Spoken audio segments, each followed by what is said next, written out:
Did you know that a child will only develop self-discipline when the parent has developed self-awareness?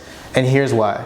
As a parent, do you ever go into a point of frustration when your child is doing something that you think they should be doing but they're not actually doing? So for example, imagine a parent whose child has just touched a hot stove or hot oven, and then they go off and hit the kid because they know the child should not be touching it, but the child doesn't know themselves that they should not be touching the hot oven or the hot stove.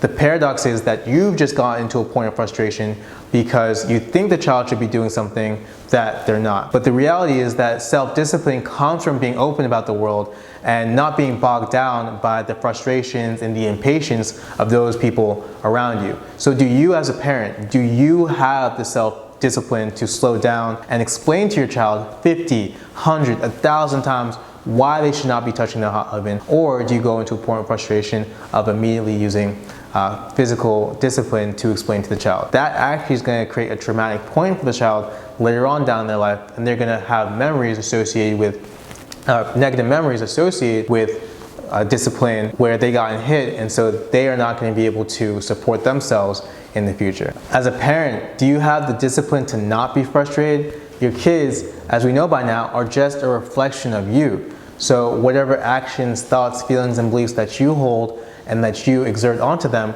they are also naturally going to pick that up and become that type of person. The biggest thing that you can do to support your child is to first extend and learn the skill of self-awareness.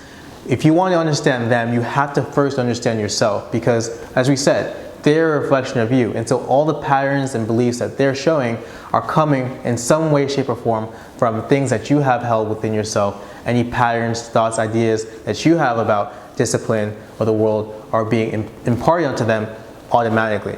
So if you want to support them, you have to first understand what it takes to support yourself and learn to look at these thoughts, look at these patterns, and rewire them, control them, and walk through them. You have to be grounded. You have to be willing to speak to your kids from a point of stability, not from a point of frustration. And so the next time you find yourself in a situation like that where you want to be frustrated, slow down, take a breath, and look at yourself. Look at your thoughts, feelings, reactions to the situation, and ask yourself, what would be best for myself in this situation? What would be best for my child in this situation? What can I do to explain logically, methodically, and slowly to them so that they can understand why or why not to act in a certain way, and why it would be best for them to be able to develop self-discipline and support themselves.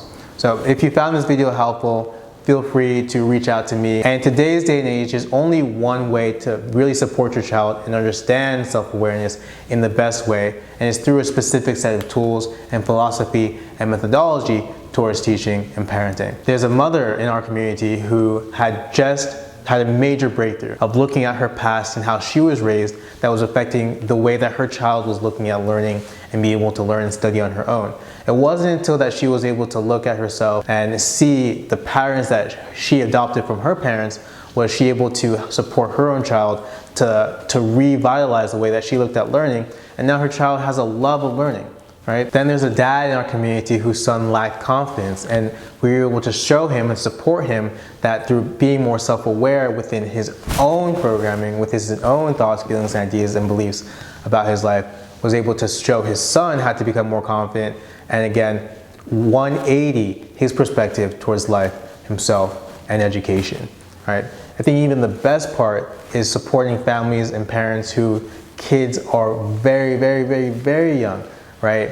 Toddlers, just born, so that when these parents or future parents support themselves to look at where they are right now and their beliefs and their awareness, their kids will be off to a much better start because they won't have to walk through the same point. When parents have newborns or very, very young kids, or they're not even parents yet but are expecting to be parents, or people that want to be parents, when they're able to look at their patterns, when they're able to develop a level of self-awareness before they have kids or kids are very young, it's a lot easier to support the kids because then they already know what to expect and they know what to fix and they know how to support themselves and the kids from that young age.